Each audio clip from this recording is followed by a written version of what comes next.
Voilà, c'est mieux. Eh bien, merci à tous d'être présents en ce samedi soir pour assister à cette petite conférence sur le thème du développement de jeux vidéo en tant qu'indépendant. Euh, pour ceux qui ne verraient pas, je partage par ma caméra directement la caméra et le diapo. Voilà. Pour parler un petit peu de tout ça. Du coup, on va parler de développement indé, on va parler de mon retour d'expérience en tant que développeur indé depuis quelques années. On va parler de quelques aspects méconnus. On va parler de un petit peu l'envers du décor qu'on ne voit pas en tant que joueur et que j'ai appris à découvrir sur les 4 dernières années en développant et en publiant sur Steam. Voilà. Petit disclaimer, cette présentation concerne mon expérience personnelle, ce que j'ai pu lire, ce que j'ai pu apprendre, ce que j'ai pu discuter avec les gens ces dernières années. C'est pas une représentation fidèle de 100% des développeurs et particulièrement pas de l'environnement des AAA qui vit dans un monde un peu parallèle. En revanche, ça reste quand même une représentation assez fidèle pour les développeurs indés, semi-pro et professionnels. Semi-pro, je me considère dans les semi-pro. C'est-à-dire que je fais un peu de mes revenus à partir des développeurs de jeux vidéo, enfin du développement de jeux vidéo, mais je suis loin d'être à temps plein et je suis loin d'être un développeur pro. Voilà. Le sommaire, eh ben, il va y avoir énormément de choses. On va discuter, on va parler de moi, on va parler du marché, de à quoi ça ressemble les revenus. C'est-à-dire que quand vous payez 5 euros sur un jeu, eh bien, où vont ces 5 euros? Qui les récupère? On va parler des plateformes alternatives. À quoi ça ressemble de publier un jeu rapidement en termes d'administratif, de gestion de la plateforme, etc. Je vais parler un peu de Steam, parce que bah, Steam c'est la plateforme principale sur laquelle je vends mes jeux. Qu'est-ce que ça apporte? Qu'est-ce que ça coûte? On va parler un petit peu de tout ce qui est marketing et comment faire connaître son jeu, donc les démos, la communication, le SEO, oui, parce qu'il n'y a pas que dans le développement web où on fait du SEO. Les bundles, la cross-promotion, etc. La front page et sa magie. Je finirai avec un petit peu de stats, parce que j'aime bien les stats. Vous le savez, hein, tous ceux qui sont habitués sur NAN enfin, savent que j'aime les stats. Et on finira avec une conclusion où on posera, enfin, je vous laisserai poser quelques questions et puis j'y répondrai si jamais vous en avez. Si jamais j'ai le chat qui est sur le côté, si jamais il y a des réponses, enfin des questions où je peux répondre assez rapidement, je répondrai rapidement et sinon je répondrai en fin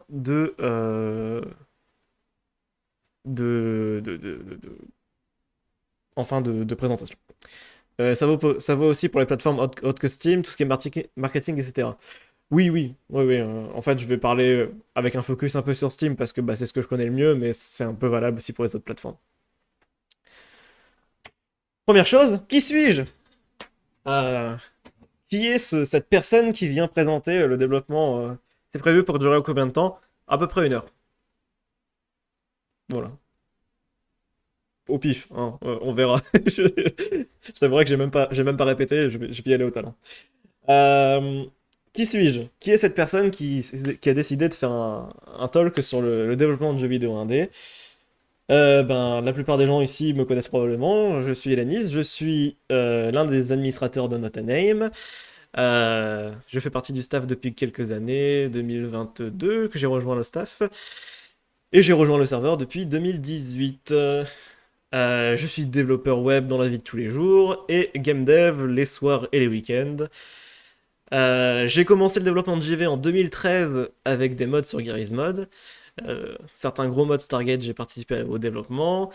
J'ai commencé mon premier jeu, bah, Galactic, que vous voyez sur l'écran, qui était un jeu de gestion spatiale un petit peu à la O-Game en 2016.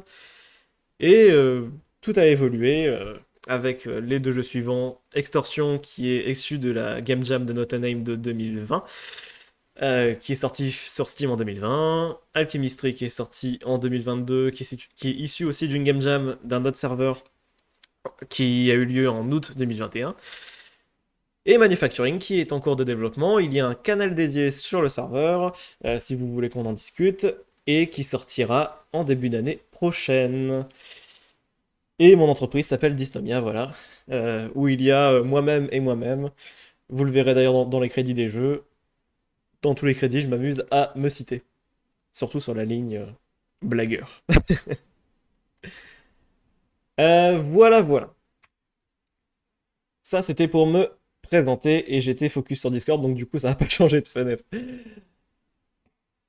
Le marché. Alors, le marché, de manière globale, comme vous pouvez le voir sur Steam, on est sur un marché qui grandit de plus en plus. En fait, sur Steam, on est actuellement, donc en septembre 2024, on est actuellement environ à 90 000 jeux publiés sur Steam. Donc, ils sont soit en vente, soit free-to-play. Ce qui est énorme. On arrive à une saturation du marché. Non, pas vraiment. On arrive à un moment où le marché grandit de plus en plus. Au point où en 2023, on était à 14 000 jeux sortis. Et en 2024, on sera à plus de 16 000 jeux sortis sur Steam seul.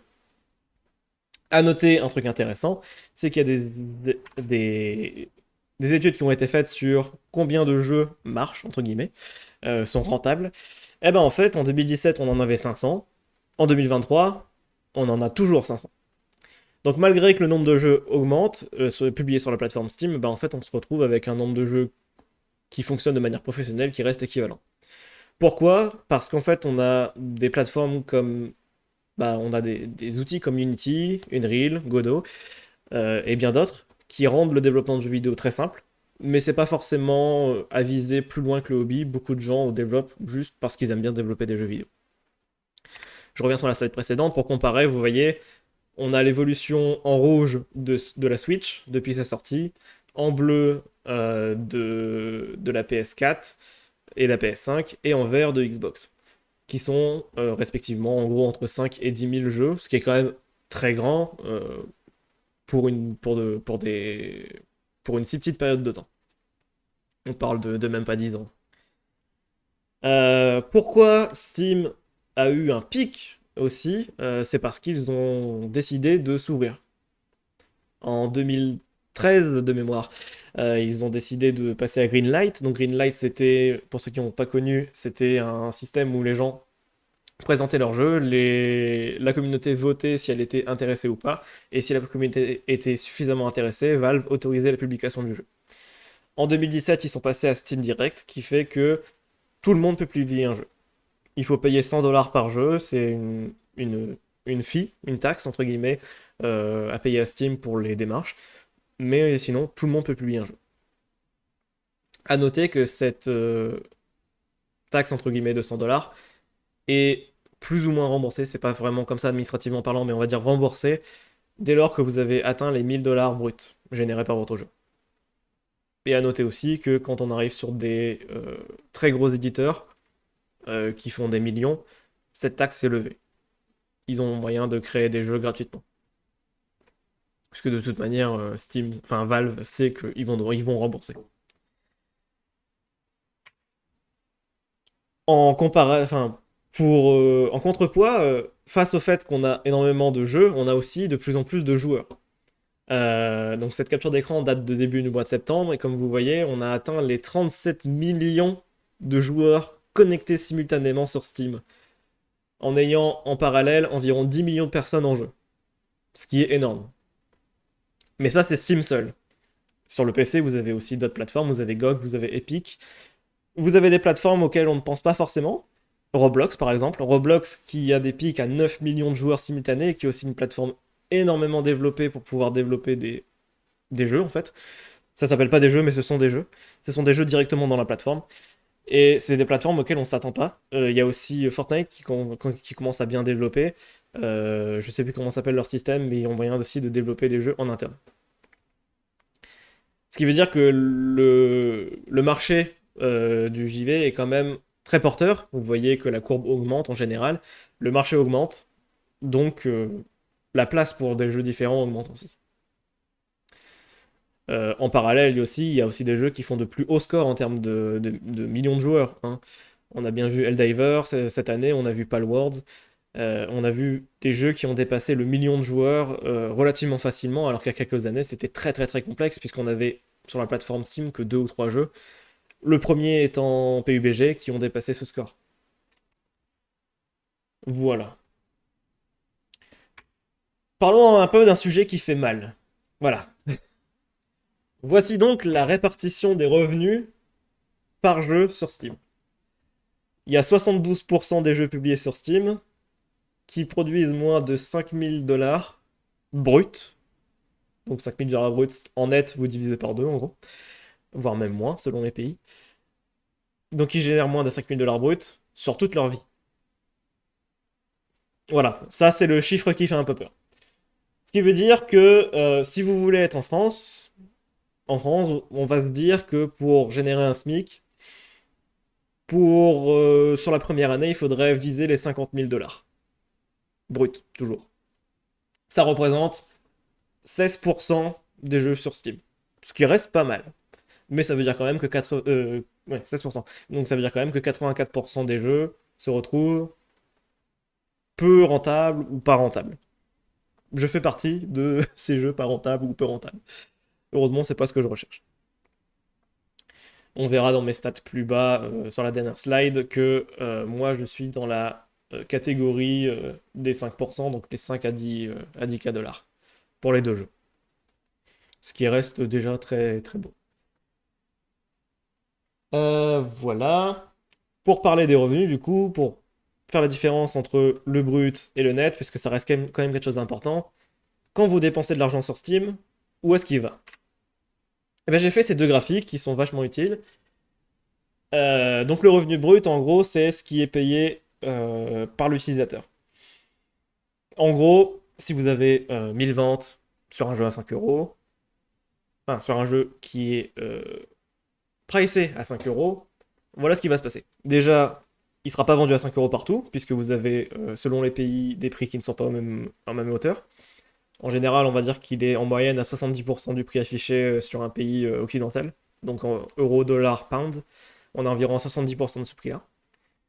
Ensuite, vous avez une dizaine de pourcents qui partent dans les retours, parce qu'on a les gens qui refund, qui remboursent leur jeu. On a les gens qui ont des moyens de paiement invalides, donc ça compte aussi là-dedans. Ensuite, on a la TVA, hein. En moyenne, on a entre 10 et 15% entre les pays.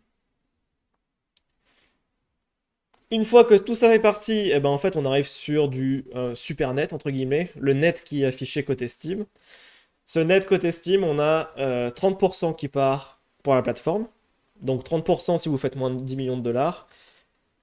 20% en France, la TVA. Ouais, la TVA est à 20% en France, mais la TVA dépend du pays dans lequel tu achètes. Et c'est quelque chose qui est géré par Steam. Donc c'est-à-dire que par exemple, si tu vas aller en Californie, je crois que ça va être 8% de TVA. En France, ça va être 20. Au Danemark, ça va être, je sais plus, 21 ou 22. Enfin, tu vois, ce genre de choses. Selon l'utilisateur, tu vas te retrouver enfin, le pourcentage de TVA va être pas être le même. Du coup, dans ces revenus nets, on a 30% qui partent à Steam, euh, 25% si le jeu fait entre 10 et 50 millions, et 20% s'il fait plus de 50 millions de dollars bruts. Autant dire qu'il n'y a pas grand monde qui atteint déjà les 25%. Alors, on peut se dire que c'est beaucoup. Oui, ça peut être beaucoup. Après, si on fait un comparatif avec le monde du livre, même de l'e-book, honnêtement, ça reste encore acceptable. Mais je ferai le comparatif avec d'autres plateformes qui ont des pourcentages bien moindres. Ensuite, du coup, dans les revenus nets, sur les 70% qui nous restent, on a en gros 15-20%. Là, j'ai mis 17,5, puisque 17,5 c'est mon cas, sur mes jeux en moyenne, qui partent en taxes. Donc les impôts sur la société, les impôts sur le revenu, les cotisations sociales, les cotisations patronales. 1% qui part en taux de change, parce que Steam me paye en dollars. Steam paye tout le monde en dollars. Donc du coup, si vous avez un compte en dollars, bah, il faut faire la transition vers l'euro pour pouvoir l'utiliser, l'argent. Pour l'anecdote aussi, il y avait les frais bancaires sur mon premier paiement. Je déconseille de prendre une banque standard pour ce genre de choses, parce que quand j'ai reçu un paiement en dollars, ils m'ont pris 13%, et ça fait très mal. Euh, du coup, je vous déconseille, prenez plutôt des banques en ligne. Euh, et il reste le reste des revenus qui part du coup en salaire, en dividende, enfin ça dépend de votre structure. Ouais, ouais, j'ai utilisé une banque en ligne pour ça. Perso, j'utilise TransferWise. Enfin, ça s'appelait TransferWise avant, maintenant ça s'appelle Wise, qui me prend moins d'1% au niveau de frais bancaires. Frais bancaires plus frais de change additionnés. Voilà. C'est pas un placement de produit, mais voilà. C'est pour dire ce que je fais. Donc dans Other, dans les autres, vous avez la part de l'éditeur, si vous avez un éditeur, les salaires, les licences des logiciels, les locaux. Par exemple, les licences de logiciels, ça peut être la part de Unity, la part de Unreal, etc. Si on fait les calculs des revenus d'un jeu en France, du coup, si vous avez fait 100 000 euros, enfin 100 000 dollars, vous vous retrouvez avec en gros 50 000 euros net, 54 000 euros net, qui partent ensuite en partie en impôts, etc. Et selon le type, ça c'est une feuille de calcul que j'avais fait à l'époque pour partager sur le canal GameDev. Vous voyez que selon le type d'entreprise que vous faites, et selon aussi si vous êtes célibataire avec des enfants, etc., vous allez quasiment du simple au double en termes de revenu final. Après, pour mon cas précis, on se retrouverait entre 30 et 36 000 euros net. Après tous les impôts, toutes les taxes, voilà. Donc c'est à peu près comment se répartit les 5 euros que vous envoyez dans un jeu indépendant. Donc voilà. Après, honnêtement, en tant qu'indé, moi ce que j'ai envie de dire, achetez le jeu en promotion. Voilà. Déjà, c'est déjà super cool. Acheter les jeux en promotion, c'est déjà super cool. Ou même en pire à télé, mais surtout, ça me permet de transiter vers cette fameuse slide. N'achetez pas sur le grey market. En promo, ça se répartit comment? Et ben en fait, c'est le prix de base, le prix brut qui est réduit.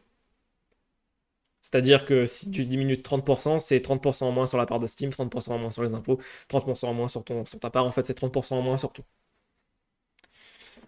Donc voilà, ça me permet de transiter vers les plateformes alternatives. Et s'il y a des devs qu'on n'aime pas et qu'on veut leur faire perdre de l'argent. Ah bah là, je sais pas. N'achetez pas sur les plateformes alternatives. Donc là, je vais les nommer, hein, Instant Gaming, G2A, Kingwin, toutes ces plateformes, n'achetez pas dessus. Piratez les jeux, achetez-les en promotion, mais n'achetez pas sur ces plateformes. Pourquoi? Parce que ces plateformes regorgent de clés volées. Donc c'est-à-dire qu'en fait, on reçoit des mails de scammers qui essayent de prétendre être des youtubeurs ou des streamers sur Twitch pour récupérer des clés, puis les revendre. Ça provient parfois de cartes bancaires volées aussi. C'est-à-dire que les gens volent des cartes bancaires ou des numéros de cartes bancaires, achètent des jeux et les revendent pour blanchir l'argent. Et ça vient aussi de clés achetées à très bas prix dans d'autres régions, notamment l'Argentine ou la Turquie. C'est la raison pour laquelle, maintenant en Argentine et en Turquie, les prix sur Steam sont très hauts, ce qui empêche les locaux de pouvoir acheter des jeux. Et je partagerai ce diapo, mais je conseille d'aller voir cette petite vidéo qui a été faite par un développeur indépendant qui a décidé. Ah, super, merci. Merci Xord. Qui a été fait il y a quelques mois. C'est un gars qui a décidé de laisser un scammer prendre ses clés. Il lui a envoyé les clés et il les a retrouvées sur G2A. Et il explique tout ce qui s'est passé, qu'il a pu traquer, etc., qu'il a pu revenir jusqu'à la personne à qui il a envoyé les clés. Donc voilà. Ça, c'était la petite parenthèse. Maintenant, il n'y a pas que de mauvaises plateformes alternatives. Il y a aussi de super plateformes alternatives. La première que je vais citer, c'est Humble Bundle. Humble Bundle, ça vous permet d'acheter les jeux et ça vous permet de soutenir des charités, des œuvres de charité. Si le jeu est disponible là-bas, vous pouvez l'acheter, c'est super cool, c'est des clés Steam, tout est réglo avec eux. Pour information, du coup, c'est difficile d'y entrer en tant que développeur, mais ils ont une part côté Humble Bundle qui est relativement faible, ils ont 15%, 5% qui part pour les œuvres de charité et 80% qui va aux développeurs et à l'éditeur. Ce qui veut dire une part moindre que celle de Steam. Après, on a GOG. GOG, c'est le paradis du DRM. 70% pour les devs. 15 plus 5. Non, c'est ça, 80% pour les devs. C'est 70 côté Steam, mais 80 côté Humble Bundle. GOG, qui fait du DRM free, ce qui est super cool.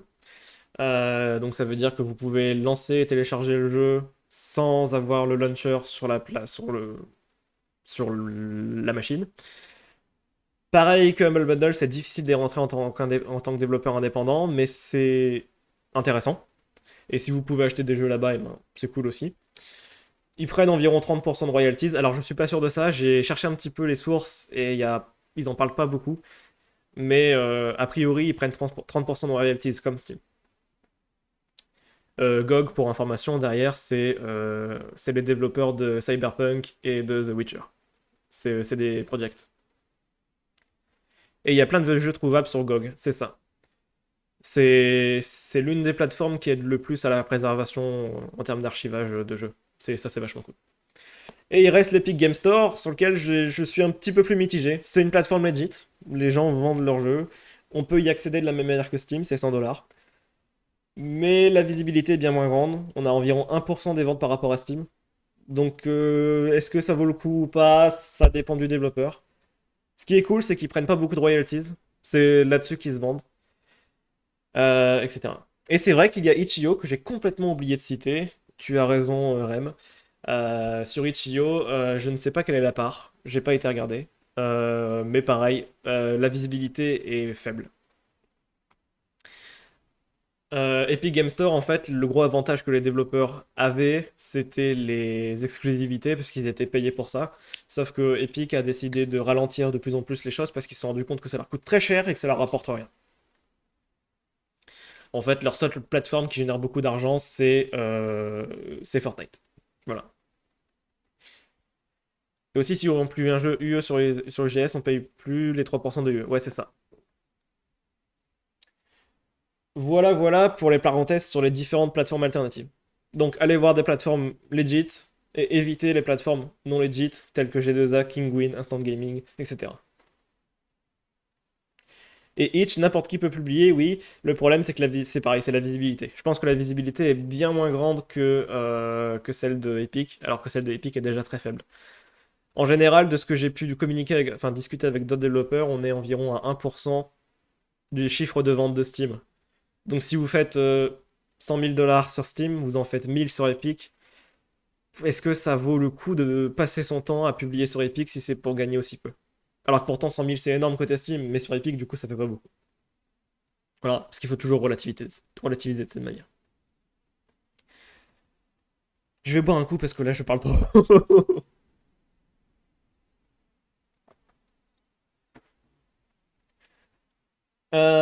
Voilà. Donc nous sommes à peu près au milieu des diapositives et on est à une demi-heure. Putain, je suis trop bon, c'est trop bien. Côté OGS, ils donnent souvent des jeux, ça a quel impact pour les devs en termes de rémunération? Alors les jeux donnés côté Epic Games, et les jeux... En fait, c'est le même principe que les jeux dans le Game Pass Xbox ou que les jeux donnés côté Amazon. En fait, la plateforme et le développeur négocient un prix précis. Par exemple, je sais pas, 10 millions d'euros. Et ils disent contre 10 millions d'euros, on envoie autant de copies qu'on veut aux joueurs tant qu'il y a des gens qui veulent claim. Voilà. Alors, pour avoir eu quelques retours, notamment sur le Xbox Game Pass, ça peut être très cool pour relancer un jeu, notamment un jeu multijoueur, qui a besoin d'un certain seuil de joueurs actifs. En revanche, ça peut tuer la dynamique en termes de vente sur Steam. Puisqu'en fait, on a beaucoup de gens qui vont avoir claim le jeu, donc qui ne vont plus vouloir l'acheter sur Steam. Et Steam, comme je vais l'expliquer juste après, c'est une plateforme qui se base sur les revenus générés pour te montrer aux autres joueurs. Moins tu génères, moins tu es mis en avant. Donc c'est un choix à faire, c'est un calcul à faire, et ça dépend complètement du jeu et de la plateforme et des objectifs, etc.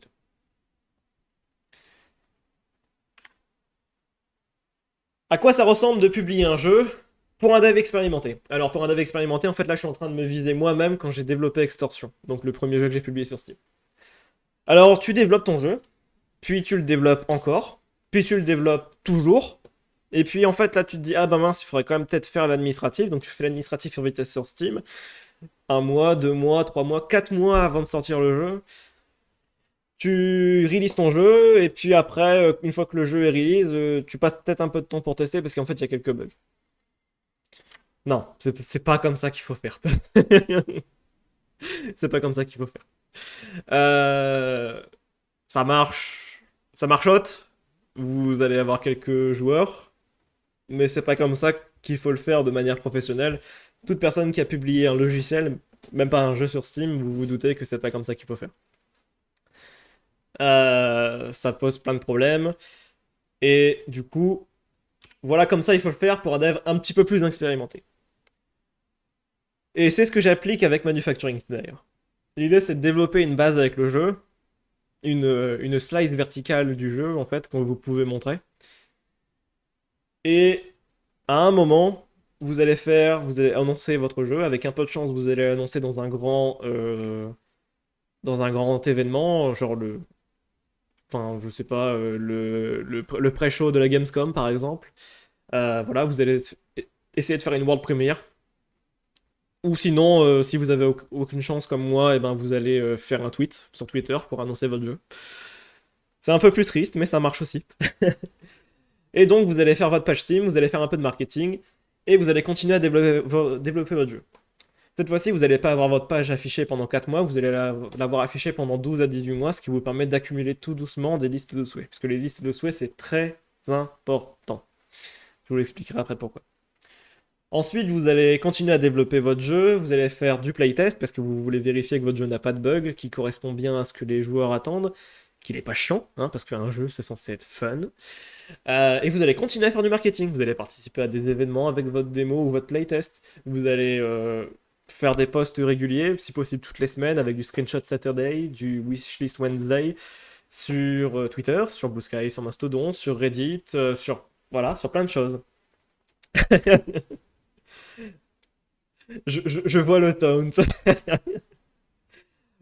Et ensuite, ce que vous allez faire, une fois que votre jeu est testé, qu'il a atteint le fameux seuil des 7000 wishlists sur Steam, qu'il a la possibilité d'être en popular upcoming, je vous en parlerai après pour savoir ce que c'est, vous allez release votre jeu. Et quand vous allez release votre jeu, qu'est-ce que vous allez faire? Du marketing, toujours, voilà. Vous en avez fait pendant 12 à 18 mois, et ben là c'est votre moment, il faut en faire. Vous allez envoyer des mails à des dizaines de streamers, à des dizaines de youtubeurs, vous allez envoyer des mails à des journaux. Peut-être que 90% ne vont pas répondre ni ne vont traiter votre mail, mais c'est les 10% qui restent qui sont importants. Parce que ça va vous apporter de la visibilité, ça va vous apporter des nouveaux joueurs, ça va vous apporter tout ce que vous avez besoin pour que l'algorithme vous mette en avant. Et enfin, ensuite, vous allez faire des bug fixes et d'autres maintenance. Ah bah franchement, si t'arrives à faire en sorte que Mediapart fasse un let's play, ben bon courage. Je vous parlerai un petit peu plus loin comment on peut faire un peu mieux de marketing, comment on peut augmenter la visibilité et comment marche l'algorithme Steam. Mais voilà, la timeline en gros que j'essaie de respecter avec Manufacturing. Pour information, je suis à l'étape du milieu. Je suis en train de préparer mon playtest, de préparer ma démo et de toujours faire du marketing. D'ailleurs, je me prends pour un jeune maintenant, un grand influenceur vu que je suis passé sur TikTok. C'est très difficile pour moi. Mais comme je disais en bas, hein, c'est TikTok, Instagram, Reddit, YouTube, enfin, c'est énormément de choses. C'est ce qui vous convient. Il faut pas essayer de se forcer à une plateforme, il faut essayer de faire quelque chose qui vous plaît. Parce que si ça vous plaît, vous allez le faire avec plus de cœur, et en général, ça va se voir et ça va plus accrocher. Steam en tant que développeur, ça c'est un petit focus sur la partie administrative et comment ça se passe côté Steam. Eh ben en fait, ça se passe en plusieurs étapes. La première, c'est la création du compte Steamworks, donc votre compte de développeur, éditeur Steam. Donc vous allez faire plein d'administratifs, vous allez dire qui vous êtes, en général une entreprise, parfois un autre entrepreneur, parfois une personne. Vous allez remplir tous les documents, faire en sorte que vous n'êtes pas double taxé auprès des US parce que bah en fait il y a des conventions entre les France et les US pour éviter d'être double imposé. Ensuite, vous allez vous acquitter d'un droit de publication de 100 dollars par jeu. Ensuite, vous allez préparer votre page Steam, votre page du magasin du coup, qui va être validée. Oui, c'est par jeu. Mais c'est par jeu, mais ensuite, comme je disais tout à l'heure, c'est pas vraiment remboursé en fait. C'est retiré de la part Steam une fois que vous avez dépassé les 1000 dollars brut. Donc en fait, ça se rembourse entre guillemets assez simplement si tu as fait assez de marketing. Ensuite, du coup, tu as la page store, la page du store, donc la page du magasin qui doit être validée par l'équipe de Valve. Donc vous allez préparer la capsule, donc l'image en haut à droite, les screenshots, la description longue, la description courte, énormément de choses. Je vous montrerai après ce qu'on peut préparer. Et Valve va valider ou refuser et vous dire de modifier des choses. J'ai déjà vu des développeurs se faire refuser leur description parce qu'elle était trop courte et pas assez détaillée. J'en ai fait partie. Ensuite, il y a une seconde étape. Une fois que votre page est publiée, il faut faire valider la build de jeu, la toute première. On ne fait pas valider chaque build de jeu, sinon ça serait un enfer. Vous faites valider votre première build de jeu, le trailer, et la date et l'heure de la publication prévue du jeu. La date et heure de publication sont changeables jusqu'à 2 semaines avant la sortie du jeu, pour info. Sinon, après, il faut faire un ticket support. Encore une fois, c'est Valve qui doit valider. Ils prennent 3 à 5 jours et ensuite ils valident. À noter que ces deux étapes sont aussi à faire pour les démos et les playtests, comme je viens de le découvrir cette semaine. Le compte Steamworks est nécessairement rattaché à une entreprise où un particulier français peut également publier. Alors, dans les termes de Steam, ils nous disent qu'une personne seule peut publier sur Steam. Donc sans siret, sans rien. Néanmoins, de ce que j'ai pu voir, je conseillerais perso de partir en auto-entrepreneur, parce que ça vous évitera des problèmes au niveau des impôts. L'auto-entrepreneur, vous allez faire... donc c'est 22% maintenant d'impôts, plus 1, quelque chose pour cent de prélèvement libératoire, et ensuite vous êtes tranquille. Honnêtement, c'est le plus simple. Si vous êtes en dessous de 70 000 dollars, 70 000 euros de, de, de, de, de revenus sur la première année, honnêtement, faites ça, c'est beaucoup plus simple. Perso, j'ai dû m'inscrire 2 fois, la première fois en tant qu'entrepreneur, la deuxième fois avec ma SASU, et honnêtement, c'est le bordel. Euh, Honnêtement, si vous pouvez le faire avec l'auto-entrepreneur, faites-le. Oui, c'est vrai qu'ils augmentent le taux tout doucement. Et si tu es au-dessus de 70K, bah, t'es obligé de faire une entreprise. Alors en fait, oui et non. En fait, t'as le droit de dépasser la première année en auto-entrepreneur, mais pas la seconde année, sinon t'es requalifié en EIRL. Enfin, en EURL. Et enfin, du coup, la dernière étape, comme je disais, c'est de publier le jeu. Donc en fait, vous appuyez sur le gros bouton Release, et là, il apparaît, et il est téléchargeable et achetable par les joueurs. Voilà, voilà. Donc ça, c'est l'aspect un peu administratif, un peu chiant, mais bon, il faut le faire. Et c'est aussi important. Particulièrement la page du magasin, il faut absolument bien la préparer, puisque c'est ce qui vous permet d'avoir le plus gros de visibilité. Vous, d'ailleurs, quand vous allez regarder un jeu, vous allez regarder la description courte, vous allez regarder la capsule, le trailer en partie, les screenshots, des fois la description longue, mais voilà. Si tu fais un jeu gratuit, je suppose que tu payes quand même 100 dollars. Ouais. À noter que du coup, les 100 dollars, enfin les 1000 dollars de seuil, c'est les ventes du jeu, les ventes de DLC, les ventes de soundtrack, c'est tout ensemble. Puisque c'est une seule licence pour la totalité.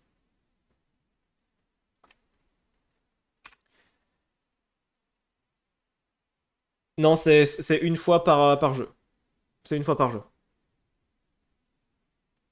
Donc j'ai payé une fois pour Extortion, une fois pour Alchemistry et une fois pour Manufacturing. Alchemistry et Manufacturing et Extortion ont déjà été remboursés. Parce que j'ai dépassé les 1000 dollars bruts depuis quelques temps. Et Manufacturing, j'ai aucun doute sur le fait que ça va être dépassé.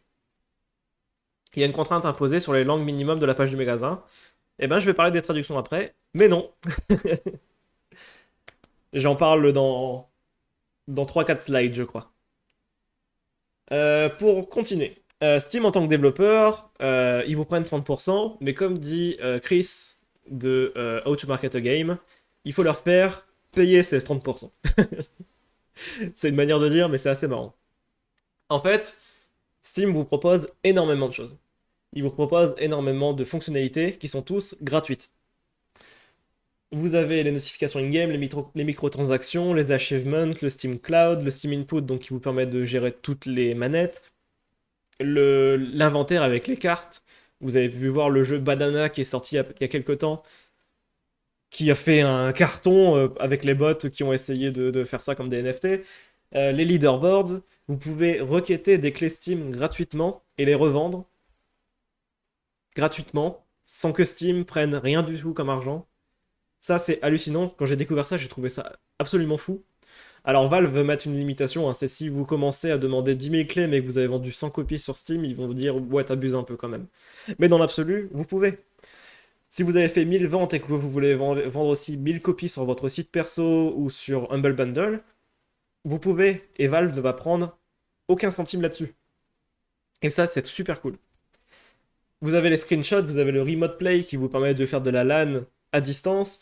Vous avez le chat, vous avez le nouveau truc qui vient d'ajouter, les timelines, qui vous permet de faire des clips de votre gameplay. Vous avez le workshop, vous avez les serveurs de matchmaking, le système de VR, Valve Anti-Cheat, bref, tout ça est gratuit. Du coup, les petits studios qui vendent sur leur site, c'est 100% pour eux. Oui, exactement. Par exemple, c'est Factorio, je crois. Factorio, ils font ça, ils vendent leurs jeux sur Steam sur Steam et sur leur site. Et je crois que c'est des clés Steam qui récupèrent. Mais tu dois mettre au même prix que Steam si tu donnes des clés. Ouais, c'est ça. C'est la source du conflit entre Wildfire et Valve, c'est ça. Il y a un procès en cours aux États-Unis entre ces deux entreprises sur le fait que Valve ne veut pas de concurrence déloyale en ayant des plateformes qui vendent moins cher un jeu. Je vais pas donner mon avis, notamment parce que je connais le PDG de cette entreprise, Wildfire, et voilà. Je suis pas très fan du personnage. J'ai déjà discuté avec lui, et voilà. Enfin, bref. C'est quelque chose de très complexe. Voilà, voilà. Tout ça pour dire que du coup, Valve vous propose énormément de choses. Personnellement, j'ai utilisé les achievements, j'ai utilisé le Steam Cloud qui me permet de sauvegarder la sauvegarde et les configurations dans, dans le Steam Cloud, donc c'est répété entre les différentes plateformes. Euh, j'ai utilisé, j'ai utilisé le leaderboard avec Alchemistry, j'ai tenté d'utiliser le leaderboard Steam. Avec Manufacturing, j'utilise le système d'authentification par Steam qui est super cool. Franchement, ouais, c'est génial. En gros, vous demandez à la DL Steam de vous donner un ticket d'authentification et vous le faites valider par le serveur et c'est magnifique. Il y a vraiment zéro action côté utilisateur, c'est super. Et j'aimerais utiliser un jour le workshop, mais j'ai toujours pas de jeu qui permet enfin, qui va bien avec. Voilà. Autant dire que j'aime beaucoup et j'aime bien expérimenter avec d'ailleurs. Les métriques importantes et en arrive à là. Vous avez probablement entendu parler de certains de ces titres. Notamment, j'ai parlé beaucoup des wishlists, des listes de souhaits. La liste de souhaits, c'est un peu l'une des métriques principales et importantes en tant que développeur, puisqu'en gros, une liste de souhaits, c'est un joueur qui veut acheter votre jeu. Et si votre jeu va sortir, si votre démo sort, si votre jeu est en promo à au moins 20%, les gens sont prévenus par mail et par notification. Et quand les gens sont prévenus, qu'est-ce qu'ils font? Eh ben, ils achètent. Ils achètent pas tous. Peut-être qu'il y a 1%, 2%, 5%, 10% de la liste qui va acheter, mais ils achètent. Et s'ils achètent, qu'est-ce qui se passe? L'algorithme Steam est content, il y a de l'argent qui arrive, donc du coup, ça veut dire que les gens sont intéressés. Donc du coup, on met le jeu en avant. Et du coup, il y a plus de gens qui achètent. Et du coup, l'algorithme Steam est content. Donc du coup, il y a plus de gens qui sont mis en avant. Enfin, plus de gens qui voient le jeu, etc., etc.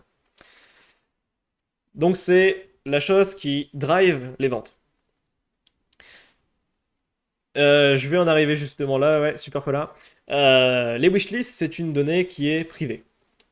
Mais dans le monde du jeu vidéo, on est plusieurs personnes à aimer les stats. Je suis pas le seul, hein, bizarrement. Et en fait, on essaye de trouver un petit peu des moyens d'estimer un petit peu les wishlists, le nombre de copies vendues, à partir de chiffres qui sont publics. Donc il y a que deux chiffres qui sont non, trois chiffres qui sont publics à propos des jeux. Il y a le nombre de followers de la page Steam, il y a le nombre de reviews sur la page Steam, et il y a le nombre de joueurs concurrents. Voilà, c'est les trois données qui sont présentes qui sont présentes en public. À partir du nombre de joueurs concurrents, on est capable de déterminer le nombre de ventes sur la première semaine. À partir du nombre de joueurs concurrents, le premier pic du premier jour. Alors je ne sais plus exactement le facteur, mais en gros on est capable de faire ça. À partir du nombre de reviews, sauf pour les petits jeux comme le mien, on est capable de dire c'est entre x40 et x60 et on tombe sur le nombre de copies vendues. Pour mon jeu, par exemple, on est sur un facteur beaucoup plus grand parce qu'on est sur du x110, je crois. À partir du nombre de followers, on est capable de récupérer le nombre de listes de souhaits. En général, c'est du x12 en moyenne. Etc., etc. Et du coup, voilà, vous avez du coup vos... Côté développeur, on a aussi ce qu'on appelle les impressions, donc c'est-à-dire le fait que votre jeu, le titre de votre jeu, sa capsule soit affiché sur une page.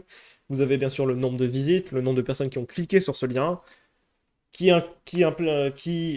le nombre, enfin qui implique le nombre de wishlist, qui implique le nombre de followers, de copies sold, etc., etc.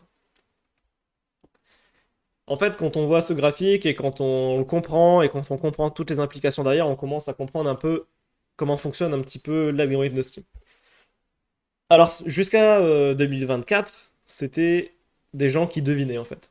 Des gens qui faisaient des sondages anonymes, à savoir que Valve autorise les gens à publier leurs chiffres. On a le droit de dire combien de copies on a vendu, combien de wishlist on a. Ce qui n'est pas le cas de la Nintendo Switch par exemple. Sur la Switch, vous n'avez pas le droit de donner vos chiffres au public. Valve est plus sympa, donc du coup, les gens donnent leurs chiffres. Et en donnant leurs chiffres, eh ben, on a certains data miners ou certains fondus de stats qui sont capables de sortir des tendances selon les tags, selon les chiffres publics, etc., pour estimer de manière très précise le nombre de ventes des jeux. Et ça permet du coup de comprendre un peu mieux comment fonctionnent les jeux, comment fonctionne l'algorithme Steam. Mais en 2024, Valve a décidé d'être plus ouvert. Ils ont sorti une vidéo. Oh, magnifique transition. Hein. Ils ont sorti une vidéo qui s'appelle Comment est-ce que les jeux sont affichés aux joueurs. Et en fait, c'est une vidéo de 25 minutes où on a un des devs back-end de Steam qui nous explique comment fonctionne l'algorithme de Steam. Alors, il ne nous l'explique pas en détail parce qu'il faut éviter que les gens puissent exploiter cet algorithme. En plus, il nous explique qu'il n'y a pas un algorithme, mais il y a des algorithmes qui évoluent au fur et à mesure du temps. Il a cassé quelques mythes, notamment le fait que si votre jeu a de mauvaises reviews, s'il est en négatif, il n'est pas pénalisé par l'algorithme. Tout le monde croyait jusque-là que si on était en négatif, on était pénalisé et on ne l'est pas. En revanche, il n'est pas pénalisé par l'algorithme, mais on peut, je pense, se mettre tous d'accord que si on voit un jeu qui est en négatif, on a moins envie de l'acheter. Donc sans être pénalisé par l'algorithme, il est quand même pénalisé côté joueur. Donc ça pénalise quand même les ventes. Pareil, si vous voulez savoir un peu comment fonctionne Steam, je vous conseille de regarder cette vidéo, elle est super cool. C'est 25 minutes et c'est une mine d'informations et j'ai trouvé ça vachement, vachement cool et vachement intéressant à comprendre. Il explique vraiment un peu tout le fonctionnement des tags, des différentes pages. Le fait que côté Steam, quasiment tout est drive par les algorithmes. Il n'y a quasiment rien qui est choisi par les personnes. Ce qui permet d'être plus neutre et de laisser sa chance à tout le monde en fait. C'est pas parce que tu es EA que tu vas être mis en avant plus que moi en tant que développeur indépendant. Si EA il lance un jeu avec 100 wishlist et qu'il fait pas de communication et que moi je lance un jeu avec 100 000 wishlist, bah je ferai plus de ventes qu'eux. Voilà. Et j'aurai plus d'avantages qu'eux. Après, dans l'absolu, voilà, eux ils ont des forces de marketing que je n'ai pas.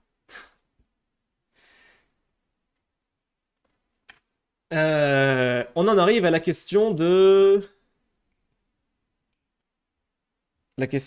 iSwitch. Les langues. Alors, et l'algo peut avoir ses biais. Oui, complètement. Hein. Les personnes derrière l'algo sont pas absolument neutres. Néanmoins, personnellement, je trouve que l'algo de Steam est quand même pas trop mal foutu. Puisqu'il favorise deux choses, et c'est ce qu'il explique dans la vidéo, il favorise deux choses. Créer de l'argent et accorder des jeux, enfin, proposer les jeux les plus ressemblants à ce que les gens aiment. Et en proposant des jeux auxquels que les gens aiment, bah en fait, tu vas vendre plus, donc tu vas faire plus d'argent. C'est con, hein, mais ils ont un fonctionnement très, très bien foutu au niveau des tags. Je vais boire un petit coup avant de continuer.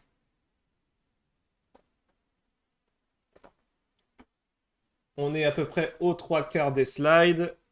On a 45 minutes et je suis pas trop mal en vrai. C'est vachement cool. Alors, du coup, traduire son jeu et sa page Steam. Alors, la question de tout à l'heure de iSwitch était intéressante. C'était est-ce qu'il y a une contrainte imposée sur les langues sur la page du magasin? Alors, non. En fait, la seule contrainte qu'il y a, c'est faites votre page Steam pour au moins une langue. Que ce soit anglais, chinois, coréen, français, russe, peu importe. Tant que vous utilisez l'une des 30 langues supportées dans l'interface utilisateur Steam qui sont liées à gauche, enfin qui sont listées à gauche. Voilà. C'est juste ça la contrainte. En revanche, en tant que développeur, ce que je peux vous dire, c'est que il faut traduire son jeu. Et même plus, il faut traduire sa page de jeu avant de traduire son jeu. Même si vous traduisez pas vos jeux, traduisez au moins les pages. Euh, une étude qui a été faite par How to Market a Game, encore une fois. Euh, Comme vous pouvez le voir à droite, en bleu, c'est les jeux qui avaient au moins deux langues sur la page. En rouge, les jeux qui avaient au moins, enfin, qui avaient qu'une seule langue sur leur page. Et c'est le nombre de wishlists qui ont été ajoutés sur ces jeux. Et on peut voir que ben, on a beaucoup plus de visibilité si on a beaucoup plus de langues, et ce qui est normal, puisqu'en fait, bah, plus vous avez de langues, plus vous touchez de public. À savoir que du coup, si vous traduisez uniquement votre page Steam, par exemple, en allemand, mais que vous n'avez pas votre jeu en allemand, il y aura une bannière qui va s'afficher, la bannière qui est en bas, qui n'est pas très connue des joueurs, des développeurs anglais, parce que eux ont l'habitude d'avoir tous leurs jeux traduits, mais nous, en tant que francophones, on la voit un petit peu plus souvent.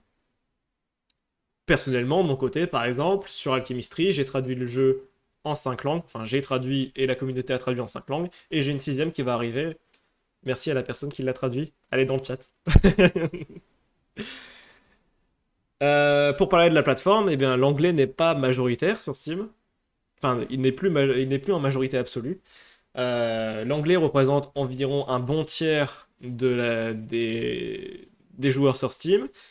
Et on a le chinois qui se rapproche et qui parfois même sur certains mois dépasse en termes de pourcentage euh, les joueurs anglais sur Steam, anglophones sur Steam. Donc traduire dans des langues comme le chinois, le japonais, le coréen, le russe, ça devient intéressant. Comme vous pouvez voir à gauche, vous voyez, si vous traduisez en anglais, chinois simplifié, russe, vous couvrez déjà 80% de la population de Steam quasiment. C'est quand même, c'est des choses à prendre en compte. De mon côté, ce que j'ai fait par exemple, c'est que j'ai été voir les reviews des jeux qui sont alternatifs aux miens, genre par exemple Factorio, Satisfactory, Dyson Sphere Program, et j'ai été voir un peu les langues utilisées. Il y a deux fois French dans la liste.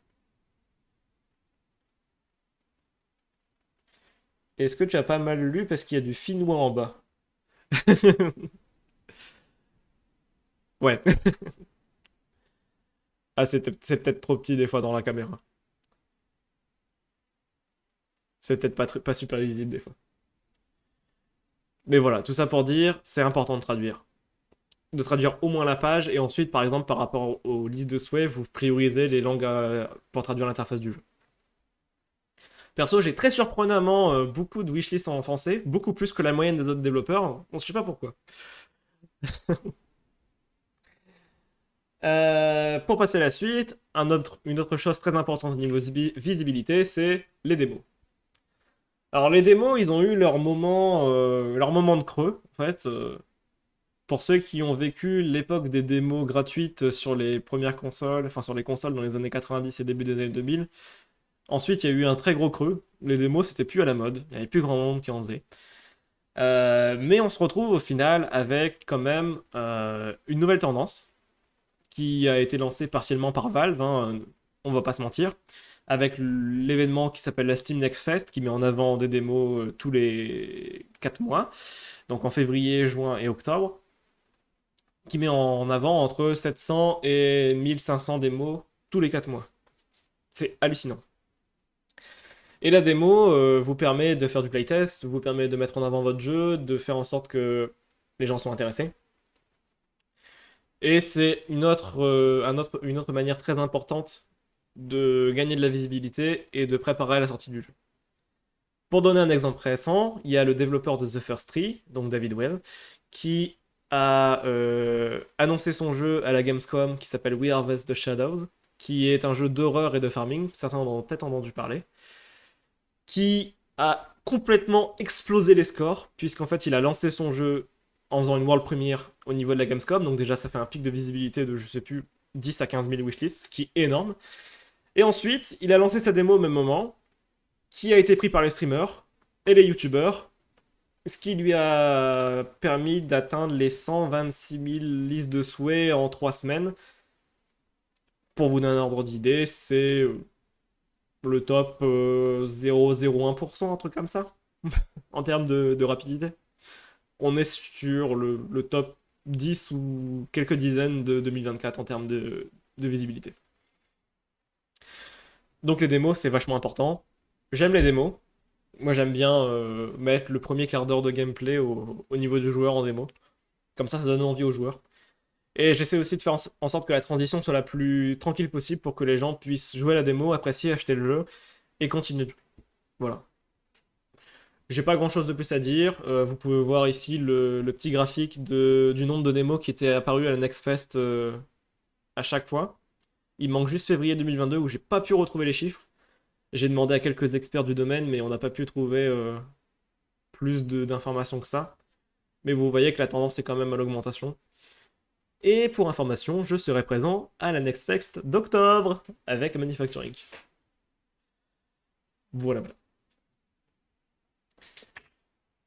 Communiquer sur son jeu, et bien comme je parlais tout à l'heure, communiquer sur les réseaux sociaux, c'est important. Les démos sur Steam sont toujours et automatiquement reliées à la version complète du jeu. Ah, c'est une super question. Elles le sont toujours, sauf quand les gens s'amusent à faire des prologues. Euh, Pendant, on va dire, entre 2020 et 2023 à peu près, enfin 2024, les gens s'amusaient à faire des applications séparées, des jeux, en fait des free-to-play, qui étaient des démos, qui s'appelaient des prologues. Parce qu'ils avaient leur propre page Steam, ils avaient leur propre review, ils avaient leur propre visibilité. Mais Steam a décidé de taper dedans et de donner des nouvelles features au niveau des démos et de retirer un peu ça. Avec toutes les mises à jour qu'ils ont fait au niveau des démos récemment. Et honnêtement, ils ont ajouté beaucoup de features super cool. On peut avoir notre propre page Steam pour la démo, etc. C'est vachement cool. Enfin, je suis content perso qu'ils ont fait ça. Communiquer sur son jeu, donc bah, on a tous les réseaux sociaux, hein, Discord, Reddit, Twitter, Blue Sky, Mastodon, Thread, Imgur, qui marche super bien pour certains développeurs, qui marche super bien, mais comme Reddit, c'est vachement niche. TikTok, Instagram, YouTube, Twitch. Et il y en a même qui font leur visibilité avec Tumblr. Ça, c'est vachement niche. En tout cas, le mot d'ordre, c'est de trouver comme je disais tout à l'heure, c'est trouver ce qui vous intéresse pour faire des posts, pour ajouter de la visibilité, pour partager votre passion, pour partager votre jeu. L'un des avantages qu'on a, nous, en tant que développeurs indépendants, c'est qu'on est une personne, on n'est pas une entreprise. Donc, du coup, il faut partager l'histoire du développeur et du développement et pas, non, et pas seulement faire du marketing pour du marketing. Par exemple, sur TikTok, ce que je fais, moi, c'est que je balance des clips de mes live Twitch où j'explique ma vie de développeur, ce qui s'est passé sur les 4-5 dernières années, ce que je suis en train de vous expliquer en fait depuis 1 heure. Et d'ailleurs, je pense que des parties de cette présentation vont aussi partir là-bas. Et au final, ça marche. Vous partagez avec d'autres développeurs, vous partagez avec des joueurs la visibilité. Et vous permettez à des gens de découvrir votre jeu et d'y être intéressés et de l'ajouter en liste de souhaits. L'autre possibilité aussi, c'est qu'il y a la possibilité de faire des mises en avant. En fait, c'est qu'une pub pour tes jeux. C'est ça. Ouais, en fait, cette présentation, c'est juste une pub pour mes jeux. C'est ça. C'est pas du tout pour partager ma passion et je vais pas du tout déborder les 1 heure. Une autre possibilité au niveau des réseaux sociaux, c'est de faire des publicités payantes. C'est-à-dire que vous payez la plateforme pour mettre en avant votre contenu. Perso, je suis pas très fan et je suis pas sûr de la rentabilité pour la plupart des développeurs. À savoir, pour vous sortir des chiffres, que par exemple sur Facebook, le coût de une liste de souhaits, c'est en moyenne 1 euro. Voilà. Donc faut la rentabiliser, votre liste de souhaits quand même. Il faut le vouloir. Sur Reddit, c'est pareil, ça marche dans un sens similaire. Sur Twitter, c'est catastrophique. Vous balancez de l'argent à la poubelle. Blue Sky, Mastodon, Thread, je ne sais pas. TikTok, ça marche a priori, mais j'ai pas beaucoup d'informations. Enfin bref, c'est quelque chose à faire avec énormément de pincettes. Et l'avis global, c'est de l'utiliser au pire pour rattraper le peu qui vous manque pour atteindre le seuil des fameuses 7000 wishlists pour vous mettre en avant. Ce qui me permettra de faire la transition avec ce que je vais expliquer, pas la celle d'après, mais celle juste après sur la front page. En termes de visibilité, on a aussi les événements, donc les événements organisés par Valve. Vous avez probablement entendu parler de c'est quoi? C'est la Car and Plane Fest qui est sur Steam en ce moment. Hop. Les Plane, Trains and Automobile Fest. Et bah typiquement, ça c'est un événement organisé par Valve et qui rapporte énormément de visibilité aux personnes qui sont dans cet événement. Il y a des événements organisés par Valve qui se passent maintenant quasiment tous les mois.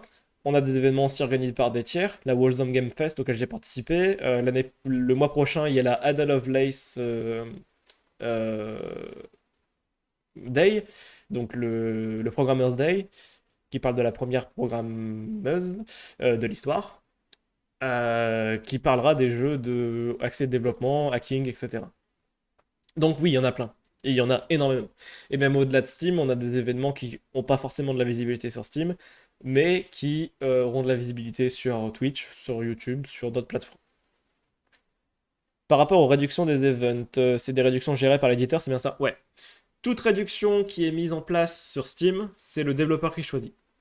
Enfin, c'est le développeur ou l'éditeur. En général, c'est l'éditeur, mais pour moi, par exemple, je suis le développeur et l'éditeur, donc c'est moi qui choisis dans tous les cas. Ça, c'est quelque chose à garder en tête, c'est que c'est le développeur qui choisit. Il doit choisir entre 5 et 80, je sais jamais si c'est 90 ou 95% de réduction, mais c'est le développeur qui choisit. À noter que si vous faites en dessous de 20%, ben c'est pas mis en, enfin on n'a pas de mail ni de notification qui est envoyé aux joueurs. Perso, je trouve que c'est une perte. Mais bon. Après, il y a des jeux qui fonctionnent très bien sans faire aucune promotion et je suis assez observateur de ce genre de truc. Factorio, par exemple, qui a fonctionné sans faire aucune promotion depuis la sortie du jeu, et ça, c'est hallucinant.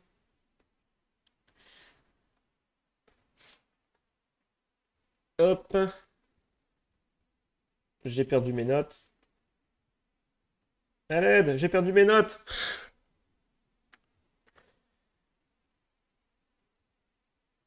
La promotion, c'est de la notes. Ça apporte quoi d'avoir un éditeur? Eh ben, l'éditeur va t'apporter son réseau, donc ses réseaux sociaux, sa visibilité, ses partenaires. Euh, Ils vont t'apporter du financement, ils vont t'apporter des fois du QA, donc des tests, du playtest, ils vont t'apporter du marketing, ils vont t'apporter plein de choses. Ça peut être utile, ça peut ne pas être utile. Je ne comptais pas parler des éditeurs, mais je peux faire une petite aparté dessus. Un éditeur, en gros, comment ça marche? Ça te donne une somme d'argent au début du projet. Enfin, pas au début du projet. En gros, tu prépares une slice verticale de ton projet pour la présenter à l'éditeur. L'éditeur te propose un financement pour finir le développement, par exemple, je sais pas, 200 000 euros. Et puis du marketing, des tests, un portage vers la Nintendo Switch, par exemple. Enfin bref, c'est des conditions qui sont négociables. Et en échange, ils vont prendre une part. Alors, ils vont prendre une part qui va varier. Il y a une part avant recoupe, donc c'est-à-dire que par exemple, ils vont prendre 30% jusqu'au moment où ils ont remboursé leurs 200 000 euros. Et il y a une part après recoupe qui sera en général inférieure. Par exemple, ils vont prendre 15% une fois qu'ils ont remboursé leur part. Voilà, c'est le fonctionnement général des éditeurs. Il y a des exceptions, mais c'est à peu près comment ça marche.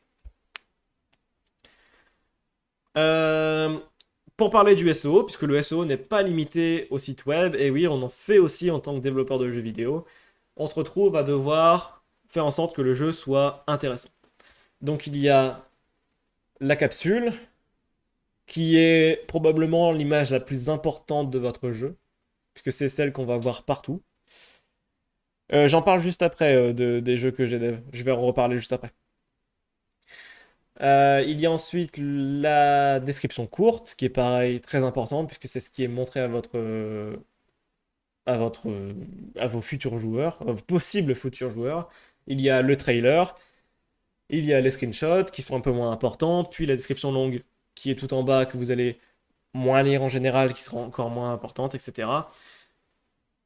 Et des choses qui ne sont pas visibles, il y a les tags qui sont ici, qui sont définis d'abord par le développeur et ensuite par la communauté. Il y a aussi les keywords. Vous avez des keywords pour le moteur de recherche Steam et pour le moteur de recherche Google qui vous permettent d'être plus mis en avant. Par exemple, moi j'utilise le mot-clé manufacturing pour pouvoir être mis en avant sur Steam. Et c'est plein de choses qu'il faut concevoir et réfléchir et bien faire pour pouvoir mettre en avant votre jeu, toujours pour avoir plus de visibilité, être mis en avant par l'algo. Les tags principalement sont probablement la chose la plus importante pour mettre en avant côté tag. puisqu'en fait, la manière dont l'algo va déterminer qu'un jeu ressemble au vôtre, c'est par les tags. Si vous avez un jeu de gestion d'usine et que vos tags c'est MOBA, FPS, horreur, bah ça vous allez pas trouver votre public. Voilà. C'est con, hein, mais voilà. Et du coup, pour répondre à la question, l'un de mes jeux, c'est celui qui est actuellement en partage. J'utilise mon propre jeu pour illustrer, hein. Y a pas de petit profit. Récemment, ils ont aussi ajouté ce que je montre en bas à gauche, c'est le More From. Donc avant, on avait le More Like This qui montre les jeux qui ressemblent à votre jeu. Donc par exemple, sur la page de Factorio, il y a des chances pour qu'un jour, moi, je suis mis en avant. Et après, vous avez le More From qui permet de mettre en avant le développeur, l'éditeur, les deux ou la franchise du jeu. Voilà. C'est un nouvel outil qui a été ajouté par Valve pour compenser le fait qu'ils maintenant ils interdisent les liens dans la description longue. Les bundles à la cross-promotion, et ben les bundles c'est important aussi. Faire un bundle avec un jeu plus visible que le vôtre vous permet d'être plus mis en avant. Oui, ça arrive. Il y a des gros développeurs qui vous permettent de faire ça. Il y a aussi les widgets de cross-promotion qui sont maintenant un petit peu bannis côté Steam. Ils viennent d'être interdits dans la description longue, comme j'ai expliqué. À droite, vous avez l'exemple de l'éditeur qui s'appelle Playway, qui avait comme spécialité de cross-promo tous ces jeux de cette manière-là et de faire énormément de visibilité. Le problème, c'est que vous vous retrouviez à scroller 2 fois la taille de votre écran avant d'avoir la description du jeu. C'est pas ouf. Valve n'était pas content, donc du coup, ils ont décidé d'interdire les liens. Et on arrive à la magie de la front page. Quand vous êtes développeur indépendant, votre objectif premier quand vous allez release votre jeu, c'est d'être visible là. Si vous êtes visible là, vous avez énormément de visibilité, vous vendez votre jeu. C'est gagné. Alors vous avez plusieurs catégories, vous avez plusieurs choses, et en plus je vais pouvoir partager la page en temps réel, puisqu'elle a absolument tout ce dont j'ai besoin pour vous montrer. Donc là vous arrivez sur la page, et vous avez tout en haut l'image de Frostpunk 2 qui vient de sortir, avec un super beau gif. C'est ce qu'on appelle un takeover. C'est le Graal. C'est absolument ce qu'on veut en tant que développeur. C'est la visibilité absolue. Bon, comme vous vous doutez, il y a 100 jeux dans l'année grand max qui ont droit à ce privilège, mais c'est le Graal absolu. Vous arrivez là, vous savez que vous allez faire des millions. Voilà. Un petit peu plus rare, enfin un petit peu plus commun, quand vous allez dans les catégories Steam, eh bien vous avez aussi, là je sais pas s'il va y en avoir, voilà, vous avez aussi des takeovers qui sont au niveau des catégories, qui rapportent moins de visibilité, mais ça reste intéressant. On crache pas sur de la visibilité. Ensuite, vous avez les features et recommended, donc comment je l'ai appelé? Le... Oh, bon, le carrousel, voilà, pardon. Le carrousel qui vous permet de voir les jeux qui sont recommandés. Ça, pareil, vous avez envie d'y être. Mais c'est complètement algorithmique. Ensuite, vous avez la Take Under, qui est pareil et choisi par Valve. Encore une fois, c'est pour les événements cette fois-ci, mais vous voulez être là. Et enfin, vous avez les offres spéciales. Alors, les offres spéciales, c'est quand vous avez ce qu'on appelle des daily deals, des weekly deals ou des weekend deals. En gros, vous avez une promotion et vous demandez à Valve si vous pouvez être mis en avant sur la page d'accueil de Steam. À savoir qu'en prérequis, il faut avoir vendu en gros 150 000, 200 000 dollars de vente avant pour pouvoir accéder à ce genre de fonctionnalité. Et pareil, quand vous arrivez là, que ce soit avec votre jeu ou votre événement, max de visibilité. Maintenant, si on rentre dans des choses un peu plus accessibles pour le développeur indépendant que je suis, vous avez cette liste de jeux. Donc vous avez le New and Trending et le Popular Upcoming. C'est deux catégories que vous pouvez, que vous voulez atteindre. Quand je parlais tout à l'heure du but des 7000 listes de souhaits à atteindre, en fait, le but c'est de pouvoir être dans cette liste-là. Quand vous arrivez dans cette liste-là, c'est probablement que vous avez entre 5 à 7000 listes de souhaits minimum. Et que votre jeu va sortir dans les 2, 3, 4 jours grand max. Là, ici, normalement, ça va être que des jeux qui vont sortir lundi, normalement. Puisque là, on est le week-end, donc du coup, il n'y a pas de sortie de jeu pendant le week-end. Du coup, votre but premier, c'est d'arriver ici. Ensuite, votre but second, c'est que quand vous avez lancé votre jeu, vous faites assez de ventes pour arriver ici, dans le New and Trending, et pareil, vous êtes mis en avant. Et là, c'est un principe de FIFO. Donc c'est du first in, first out. Quand vous rentrez, eh ben, vous en rentrez en haut de la pile, puis vous descendez au fur et à mesure que d'autres personnes rentrent, sauf si vous faites énormément de ventes, dans ce cas, vous êtes remis en avant. Et c'est vraiment effet boule de neige, c'est exactement ça, ouais. En fait, c'est le principe, hein, il faut appliquer un pic de visibilité initiale, un pic de vente initiale pour que l'algo se lance et que tu sois mis en avant et que tu puisses être vendu. C'est con, hein, mais ça doit être l'objectif principal quand tu lances ton jeu. Voilà. Donc là, c'est à peu près le principe de la front page. Si vous arrivez quelque part sur cette front page, au moins dans le New Trending, vous allez avoir de la visibilité. Et au mieux, comme Frostpunk 2, vous arrivez là-haut, c'est le Graal, c'est génial. Et là, vous êtes heureux, ou peut-être stressé. C'est possible d'acheter son propre jeu 1000 fois pour game l'algo. Je ne sais pas. Dans l'absolu, je dirais que oui. Après, je pense que Valve ne va pas être content et risquerait de détecter ça et te bannir ton compte de développeur. Je recommanderais pas. Après, dans l'absolu, si tu arrives à trouver 1000 amis qui achètent ton jeu, ça marche. Je propose que je fasse un Everyone sur Nan et vous achetez tous mon jeu. Comme ça, je suis mis en avant. En ayant 1000 comptes SIM avec 1000 comptes bancaires. Ouais, c'est ça. Voilà, voilà. Donc ça, c'était l'explication de la front page. Je pense que c'est quelque chose de vachement important. Ils en parlent aussi dans la vidéo dont je parlais tout à l'heure de la part de Steam, qui sera dans la liste des sources sur le diapo. Si vous êtes intéressé, allez regarder cette vidéo, c'est vachement intéressant. Voilà. Hop, je repasse en mode presse. Donc ça, c'est la magie de la front page. Avoir un daily deal, c'est déjà vachement cool. Avoir un midweek deal, donc c'est du mardi au jeudi, c'est encore mieux. Avoir un weekend deal, donc du jeudi ou lundi, c'est magnifique. Donc c'est ce que vous avez ici, dans cette liste-là. Et avoir le takeover, c'est le Graal. Et nous en arrivons à la dernière slide. Et j'en suis à combien? 1h07, ça va, j'ai pas trop dépassé. Honnêtement, ça va, je m'attendais à pire. Mes stats. Eh bien, voilà à quoi ressemblent mes jeux. Ce que je peux dire, c'est que il y a certaines choses qui fonctionnent très bien. Notamment ici, le pic de visibilité sur extension que vous pouvez le voir. Eh bien, c'était le Ada Lovelace Day de 2023, le Programmer's Day, où j'ai eu un pic de wishlist et un pic de vente plus grande qu'à la sortie du jeu. Ce qui est quelque chose que vous ne voyez quasiment jamais sur un jeu sur Steam. C'est-à-dire que pour comparer, on est sur du type de rareté de Among Us par exemple. Among Us, c'est vrai que j'en ai pas parlé, c'est un jeu qui est très marrant, puisque c'est un jeu qui s'est vendu à peu près bien à sa sortie, il est sorti en 2018. Il a quand même bien marché, hein. Voilà, on est bien plus haut que ce que j'ai fait en tant que dev indé. Mais c'était un jeu qui fonctionnait bien, voilà, sans plus. Mais ils ont eu un avantage qui s'appelle le Covid.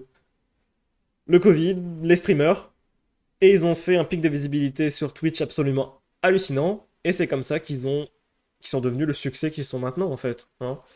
Et ça, c'est quelque chose que vous voyez quasiment jamais sur Steam. Puisqu'en fait, le pic de visibilité principal de votre jeu, le pic de vente principal, c'est la sortie du jeu. Ce n'est pas la 1.0 des Early Access. La Early Access, la release principale, c'est celle de l'Early Access. C'est pas celle de 1.0. Ce n'est pas quand vous sortez une mise à jour majeure, ce n'est pas quand vous faites une grosse promo. En général, le pic de visibilité et le pic de vente, c'est la première semaine. Si vous ratez la première semaine, votre jeu, c'est mort. Toujours à modérer, c'est quelque chose qui est valable pour les indés. Ce n'est pas quelque chose qui est valable pour les AAA. Les AAA, eux, ont une capacité à faire beaucoup de visibilité d'un coup. Eux, ils sont capables de rattraper leur lancement. Voilà, voilà. Un autre truc que je peux montrer ici, c'est au niveau d'Alchemistry. Ce petit pic là de wishlist que vous avez sur Alchemistry, qui a fait un x4 du coup. C'est la Steam Next Fest. C'est ce que j'ai expliqué tout à l'heure. J'ai sorti ma démo, je l'ai mis en avant. J'ai fait un stream sur la page Steam, j'ai eu 1600 viewers, j'étais hyper stressé, j'ai dû parler en anglais, mais j'ai fait beaucoup de ventes. Enfin, j'ai fait beaucoup de wishlists qui ont après causé beaucoup de ventes. Concorde n'a pas le même avis. Et bah oui, Concorde, c'est l'exemple type du triple A qui est trop gros pour couler, comme le Titanic, mais qui quand même a coulé. Et maintenant, Sony essaye d'effacer toute trace de l'existence de Concorde de l'histoire. C'est très marrant. Et voilà. Et une dernière petite mise en avant que je peux montrer ici, c'est le pic de vente sur Alchemistry qui s'est passé en juillet. C'est quand j'ai participé à la Warzone Game Fest, qui pareil était une mise en avant absolument hallucinante de mes jeux. Pic de liste de souhaits, qu'on peut voir aussi ici d'ailleurs, hein. Pic de vente, et c'est des choses que j'apprécie avoir en tant que dev indé, un pic qui me fait l'équivalent de mon jour de lancement du jeu. Voilà. Mais c'est pas quelque chose que vous allez voir sur un jeu qui a déjà fait 100 000 copies vendues. Clairement. Vous allez voir un petit pic, mais vous n'allez pas voir un pic énorme de la taille du jour de lancement. Voilà, voilà pour mes slides. Eh bien, si vous êtes intéressé par mes jeux, par ce que j'explique, ça c'est l'instant un peu pub. Je suis sur Blue Sky, sur GitHub, bah, si vous voulez regarder mes projets, mais mes jeux ne sont pas open source, j'ai que les librairies utilisées par les jeux qui sont open source. Je suis aussi sur Mastodon, je fais des streams sur Twitch, 1 à 2 fois par semaine, et allez voir mes 3 jeux sur Steam, donc Extortion, Alchemistry et Manufacturing. Merci à tous d'avoir assisté à cette présentation, et si vous avez des questions, je suis prêt à y répondre.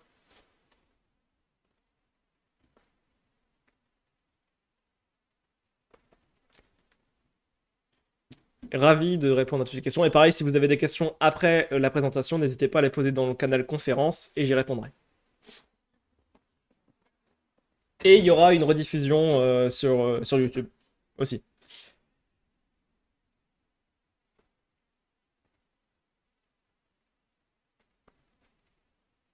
J'attends 30 secondes de voir. Je vois que des personnes écrivent. Peut-être qu'ils ont des questions. Merci à tous pour vos commentaires. Ça fait plaisir.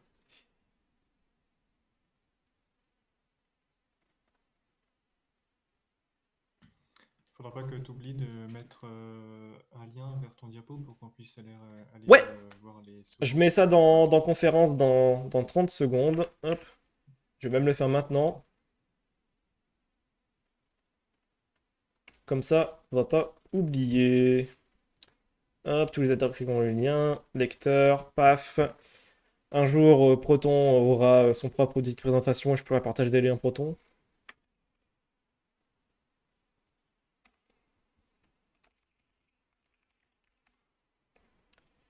Voilà, voilà. Je reviens sur le canal.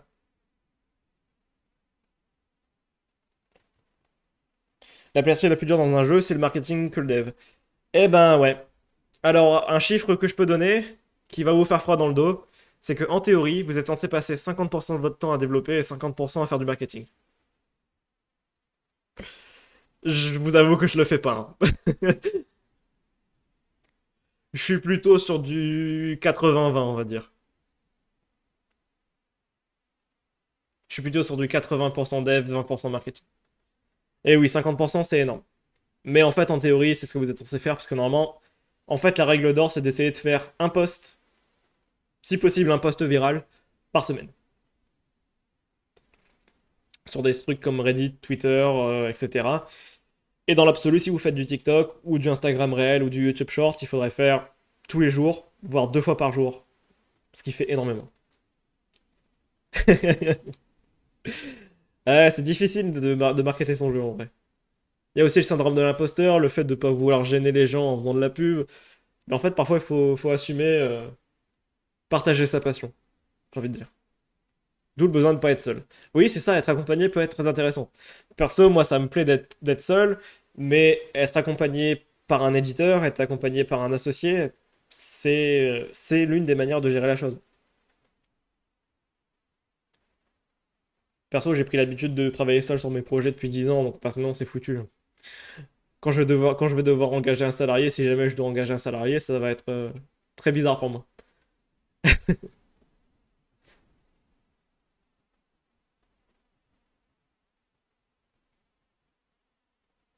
Est-ce qu'il y a d'autres questions? Des idées pour trouver des collaborateurs sur des projets? Je ne sais pas. Honnêtement, là, je ne saurais pas te dire.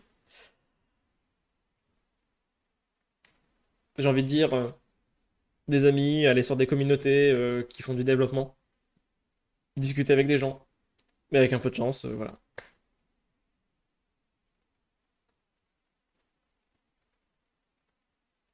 D'autres questions? Un autre truc que j'ai pas dit, oui, les événements, je parlais des événements virtuels, mais il y a aussi des événements IRL, auxquels je vais m'introduire dans 2 semaines. Je vais avoir mon premier événement IRL pour présenter mes jeux. C'est aussi des trucs qui peuvent être importants. Mais ça peut coûter cher. Par exemple, le Gamescom, pour avoir un slot en tant qu'indépendant, donc juste un poste pour pouvoir développer, enfin pour pouvoir présenter votre jeu, ça coûte 2 à 3 000 balles. Juste juste la présence, hein. Donc voilà, ça peut monter très très vite. Voilà. Les emplacements vendus au mètre carré. Moi, j'ai eu énormément de chance, c'est que là, je vais aller présenter du coup dans ma ville, donc à Calais. À Virtual Calais, je vais présenter mon jeu et ils mettent en avant les développeurs indépendants gratuitement. Je vais avoir un emplacement de 9 mètres carrés gratuitement et honnêtement, je suis éternellement reconnaissant pour eux. Enfin, c'est super cool pour eux. Enfin, c'est super cool de leur part. Mais c'est vrai que si, s'ils vendaient à, je sais pas, 300 euros le mètre carré, enfin, s'ils louaient à 300 euros le mètre carré, ce serait plus difficile pour moi de participer, quoi. Je vais pas dépenser l'intégralité des revenus de mon jeu pour le présenter, quoi. C'est le même genre de problème que vous avez quand vous essayez de traduire votre jeu. Quand vous engagez un traducteur, ça paye, ça coûte au mot. Si vous avez 150 000 mots dans votre jeu, ce qui peut arriver pour des jeux avec beaucoup de dialogue, bah ça peut coûter des milliers, des dizaines de milliers d'euros. Il faut pouvoir les rentabiliser. Voilà. Je digresse. J'attends que quelqu'un écrit dans le chat Grèce. Merci Charles. Voilà.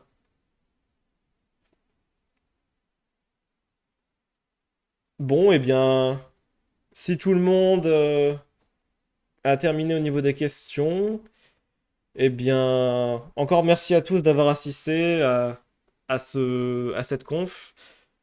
C'était un plaisir de présenter et je referai une note presse sur un autre sujet si jamais j'ai l'idée. Et un petit message en tant que modérateur que je tiens à vous présenter. Si vous avez des sujets que vous souhaiterez présenter, n'hésitez pas à en parler dans conférence. On recherche des personnes pour présenter les talks. Voilà, voilà. Merci à tous. Bonne soirée, bonne nuit, bon courage, bon appétit, j'en sais rien. À la revoyure.